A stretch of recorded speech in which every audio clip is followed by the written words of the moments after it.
a war being put together right now, not by men. And consequently, the Masons in Europe refer to their masters as, quote, the hidden chiefs or hidden masters. Somehow or another, the hidden masters behind world events, today we refer to them as Illuminati or whatever. I'm more interested as to who are the gods behind world affairs. Who are the brilliant minds at the top of the pyramid, symbolically? Who are the intellectual elites behind world events? I'm totally sure there's only a handful, and I would be a bit surprised if they were the Elohim, the Anunnaki, the men who look like men. You know, so many people have said, how can these people go to war killing innocent women and children, like the First and Second World War, murdering and killing? How could men do this? I don't think men are doing it at all. I think that there are powerful entities in this world who look like men, and they give the orders that you better jump.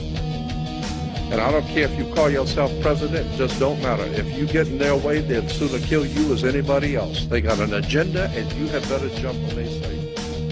I think that we might be seeing Not one person mentioned in the biblical text ever historically lived. Not one of you in this room can go find the family of anybody mentioned in the Bible. There's no grave of anybody mentioned in the Bible. So you were indoctrinated, been indoctrinated with Euro-Gentile philosophical thought. You are out of your mind. Y'all all right? Y'all all right? Indoctrinated. What does that mean? That means that the church took its doctrine and put it into your mind. That's what indoctrinate means. You don't think.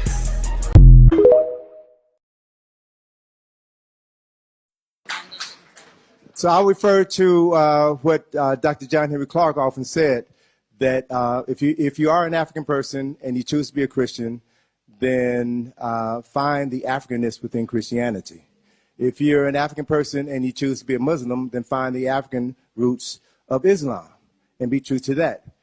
My perspective is that I don't see how it's possible to follow the same religious traditions of the same people who stole my ancestors and enslaved my ancestors in the name of their God, and who continue to oppress us.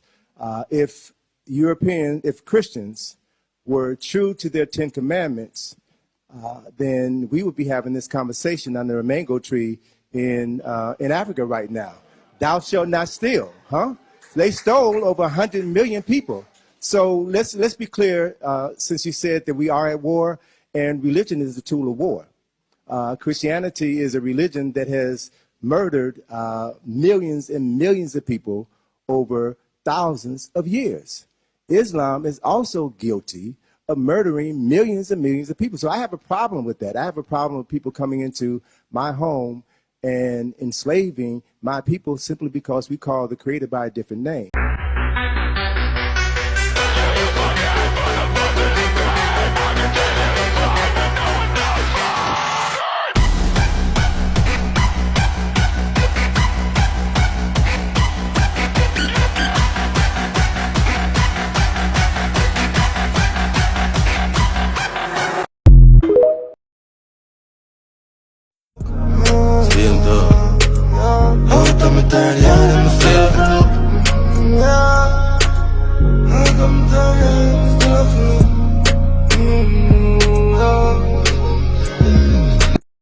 So we knew that there was a push for the release of the JFK files.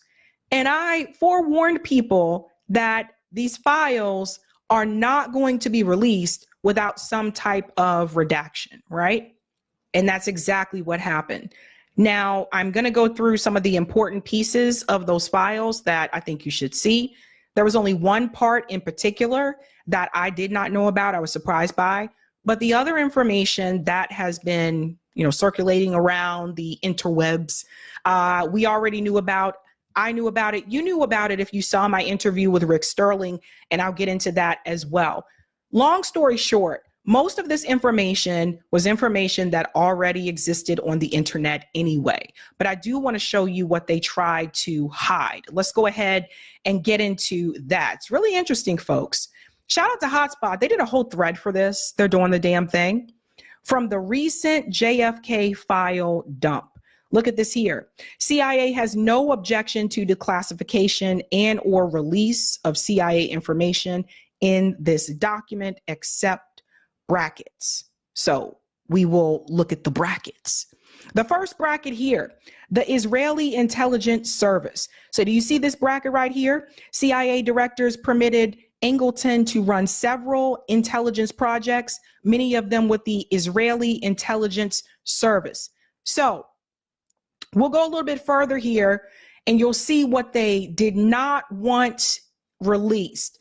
The CIA request mentions of Israel to be redacted from the JFK files. And that's all the circles here. Like I can dive in, but you guys probably can't see it from where you're sitting. But all of these red circles that you see include the word Israel or Israelis. They did not want that information, anything about Israel, to be released from those JFK files. Now, that wasn't surprising to me because of the information that Rick Sterling discovered and he put in his Mint Press News article. JFK was heavily against Israel having nuclear weapons. He was not fond of the nuclear program that they were developing at that point in time. JFK wanted the Zionists of America, back then it wasn't called AIPAC. He wanted it to establish itself as a foreign entity. And JFK also was very concerned about what Zionism was going to become. So it's not surprising to me that they redacted that information, right? I also want you to question the timing, right? We talked about this with Chris Smalls earlier.